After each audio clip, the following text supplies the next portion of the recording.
Everyone, কেমন আছো তোমরা সবাই? আশা করি সবাই খুব ভালো আছো আর আমিও মোটামুটি ভালোই আছি। তো চলে আসলাম নতুন একটি ভিডিও নিয়ে তোমাদের সঙ্গে শেয়ার করার জন্য। আর অনেকেই আমার কাছে শুনছিলে যে তোমার দিদিভাই তোমার কমার্স চলছে। তো আমার এই যে 9 মাসে পড়লো আর 7 মাসে শ্বশুরবাড়ি থেকে 7 দিয়েছিল, তো তোমরা তো সেই ভিডিওটা দেখেছোই। তো 9 মাসেও আমার বাপের বাড়ি থেকে 7 দেবে, তো দেবে না, দিয়েছে। তো আমার 7 ছিল হচ্ছে 9 তারিখে। আর ভিডিওটা আমি পোস্ট করব, এই যে ইন্ট্রো দিচ্ছি, জানি না কবে পোস্ট করব। কারণ কি বলতো, এখন না ভিডিও আমার তেমন করতে ইচ্ছা করে না, আর ফোন তো দেখতে ইচ্ছা করে না। যখন একটু কথা বলতে যাই হাঁপিয়ে যাই, ওর জন্য ভিডিও আর তেমন করি না। তো যেটুকু পারি তোমাদের সঙ্গে শেয়ার করি। তো 7 মাসেও স্বাদের ভিডিও তোমাদের সঙ্গে একটু শেয়ার করেছিলাম। আর আমার স্বাদ হয়েছিল হচ্ছে 9 তারিখে, আর আজকে হচ্ছে 11 তারিখ। 10 তারিখে আমি বাড়িতে চলে এসেছি। তোমাদের দাদাভাই আবার গিয়েছে তারকেশ্বর, তো ওর জন্য বাড়িতে চলে এসেছি। আর ভিডিওটা, চলো তোমরা ভিডিওটা দেখতে থাকো, আশা করি তোমাদের সকলেরও খুব ভালো লাগবে। আর বেশি কথা বলতে পারছি না, হাঁপিয়ে যাচ্ছি। তো চলো ভিডিওটা তোমরা দেখতে থাকো। তো বাড়িতে এসে একটু রেস্ট নিয়ে কাজে লেগে পড়েছি আমি, কাকু আর আমার ভাইপো। প্রথমে তোমাদের দাদা ভাইয়ের আর আমার ভাইয়ের ডেকোরেশন করার কথা ছিল, কিন্তু ওরা আসছি বলে কোথায় চলে গিয়েছে আর খুঁজে পাওয়া যাচ্ছে না ওদের। আর কি বলতো, ঘর তো পুরো কমপ্লিট হয়নি, তো পেছনে ব্যাকগ্রাউন্ডটা না কেমন যেন লাগছিল, তো আমি পেছনে আবার ধুতি টানিয়ে দিয়েছিলাম। তো আমার ডেকোরেশন প্রায় কমপ্লিট হয়ে গিয়েছিল। তারপরে ওরা দুজন এসে আমাকে ভাই ভিডিও করে দিচ্ছে, আর বরবাবু আমাকে বলছে এটা হয়নি ওটা হয়নি। তো লাস্টে দেখো, এই যে আমার বাঁ হাতে তো মেহেন্দি আমি পড়েছি, ডান হাতে কেউ পরিয়ে দেওয়ার মানুষ ছিল না। তো বর বলছিল আসো আমি তোমাকে পরিয়ে দিচ্ছি, তো মোটামুটি ভালোই পরিয়েছিল।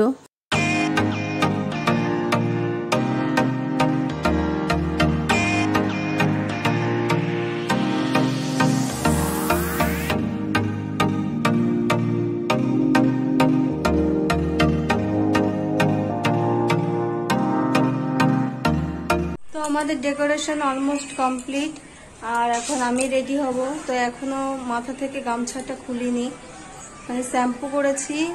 এখন দেখি যাব, গিয়ে রেডি হব আমি। তো আমাদের ডেকোরেশনটা কেমন হয়েছে অবশ্যই কমেন্টে জানিও। এই যে আমার ভাই, এই যে তাই কি টাক করা কি খারাপ নাকি? তো এখন আমি রেডি হব। আর এই যে কাল মেহেন্দি পড়েছিলাম, তোমাদের তো দেখাইনি, এটা আমি পড়েছি নিজে। তো এই যে কাল মেহেন্দি পড়েছিলাম, এই যে এটা তোমাদের দাদাভাই পরিয়ে দিয়েছে, আমার বর পরিয়ে দিয়েছে। আর এটা আমি পড়েছি, এই হাতে পরিনি, এখানে পড়াটা ঠিক না। তো কেমন হয়েছে অবশ্যই জানিও। আর এখন আমি রেডি হব, চলো রেডি হয়ে একটা দেখাচ্ছি। এই যে আমার সুন্দরী ঠাকুমা খাচ্ছে, এই যে দিদা, আর এনাকে সবাই চেনো। এই যে আমার ছোট্ট বাবা, এ আবার হাসি দিল। এই যে আমার পিপি, এবি লজ্জা পাচ্ছিস? এখানে বৌদি আমার স্বাদের রান্না করছে। কি রান্না হবে? ডাল। এখানে প্রায় কমপ্লিট। এই যে মাছের মাথা, চিংড়ি মাছ। তো বাইরে তো আমার স্বাদের রান্না হচ্ছে, আমার জন্য বৌদি রান্না করছে, আর যারা লোকজন আসবে তাদের জন্য আলাদা রান্না হবে। আর এখানে এই যে আমি সাজতে বসে পড়েছি, আর আমার চুল এতটাই বড় যে আমি একা চুল বাঁধতে পারবো না, তাই দুই দিদি এই যে কাজে লেগে পড়েছে আমার চুলে বেনুনি করার। তো আমার বসার কথা ছিল সাত খেতে 12টার পরে, 12টার পরে টাইম ছিল, 1টার দিকে খেলেও হবে, আর আমি সেই 2টো বাজিয়ে দিয়েছি সাজতে সাজতে। আর এখানে আমার বসতে প্রচণ্ড কষ্ট হচ্ছিল, আরও নতুন শাড়ি পরা ছিলাম, আরও কষ্ট হচ্ছিল বসতে। তাও একটু তো বসে তো খেতে হবে, তাও অনেক চেষ্টা করে বসেছি।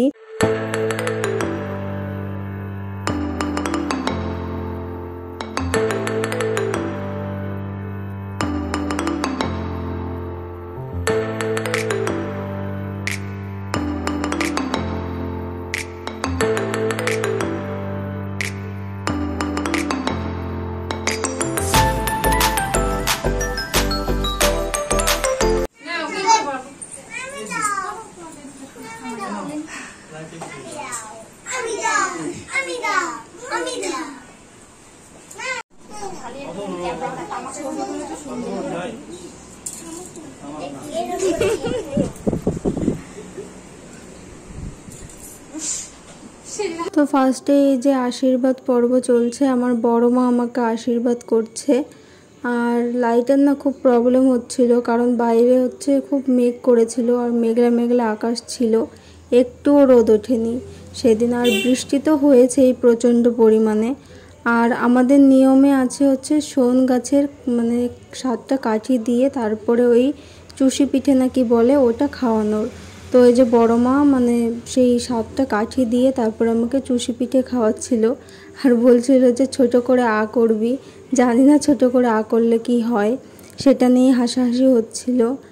আর এখানে এই যে আমার মা আমাকে এখন আশীর্বাদ করবে, মানে নিয়ম তো সেই একই, মানে সবাই আমাকে আশীর্বাদ করে নিচ্ছে। তো চলো তোমরা ভিডিওটা দেখতে থাকো।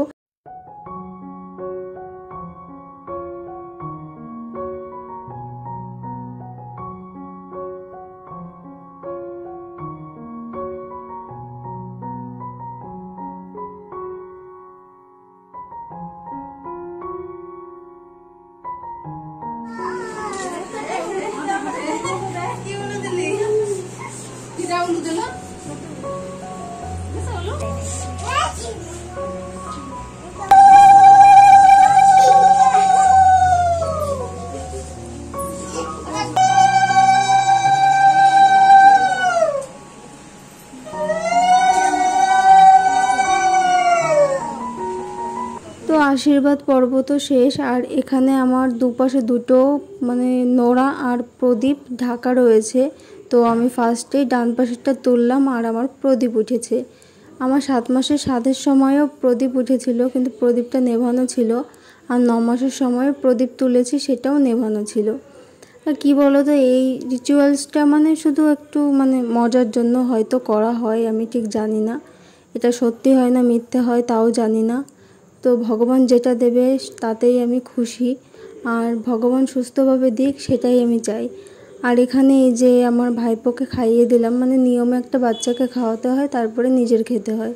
তো চলো এখন আমি কটা খেয়ে নিই, তারপরে তোমাদের সঙ্গে একবারে খেয়ে দিয়ে দেখা হচ্ছে। তো এই শাড়িটা পরে স্বাদ খেয়েছি, তোমরা তো দেখেছই।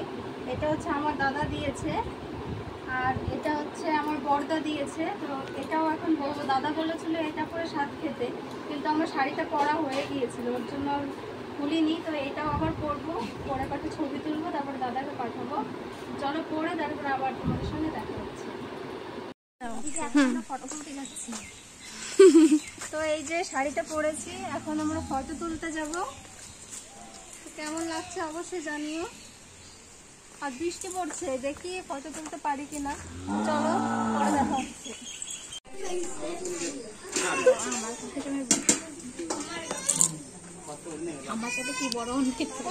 এই যে আমার মামি খাচ্ছে, মামি বলছি আজকে তোরে যা।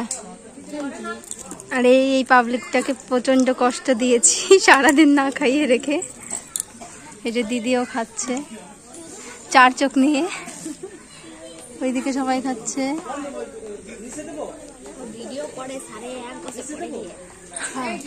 শরীর ভালো না থাকলে কি করবো। খাওয়া দাওয়ার পর এখানে মা, দিদি, কাকিমা সবাই চলে যাচ্ছে বাড়িতে, আর আমিও কালকে বাড়িতে যাব। সবাই চলে যাওয়ার পরে এই যে আমরা বাড়ির সবাই খেতে বসে পড়েছি। আর আমার না আজকে খাওয়াটা না ঠিকঠাক হয়নি, উল্টো পাল্টা হয়ে গিয়েছিল, ওর জন্য আমার গ্যাসও হয়ে গিয়েছিল। তাই বরকে বললাম যে আমাকে একটু লিমকা এনে দাও। আর ডক্টর আমাকে 7 আপ ফ্রুটি এইসব খেতে বারণ করেছে, শুধু লিমকাটাই খেতে বলেছে। তো আমার গ্যাস হলে তখন আমি লিমকাটাই খাই।